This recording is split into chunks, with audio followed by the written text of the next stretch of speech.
Nii, selle me nüüd õmblesime valmis ja selle riba, et me tahame, et see riba jääks nüüd siis siia selle külge. Aga selle jaoks see riba jälle õige pool teie poole, see tähendab pahem pool jääb allapoole, parem pool on peal. Aga selle satsi nüüd pöörame alla. Nii, et sats jääb alla, pöörasime ringi, näete, et sats on siin all. Nii, ja et see sats jääb nüüd selle kahe kanga vahele. Nii. Sätime. Ja siis on teil vaja kõige tavalisemat overlocki, 4-nõelalist, ja näete, ilusti on kokku ja nüüd laseme, lihtsalt overdame kokku. Aga overdamisel on jällegi oluline see, et laske kindlasti paar millimeetrit ära lõigata.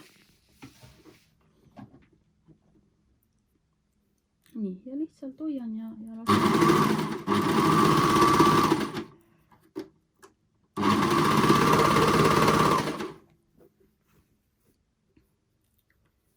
Vaadake, et sats teile kuidagi siia pahasti kortsu ei jää.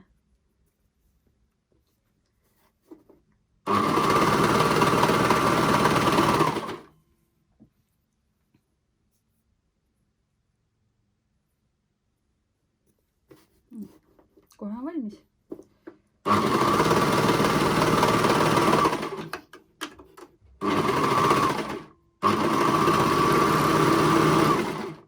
Nii.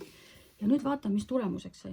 Overdasime ära ja tulemuseks nüüd ongi see, et üks sats on meil päris valmis. Näete, juba on kahe riide vahel. Ja nüüd järgmises videos siis vaatame, õmbleme teise satsi jälle siia, et meil läks 2 satsi.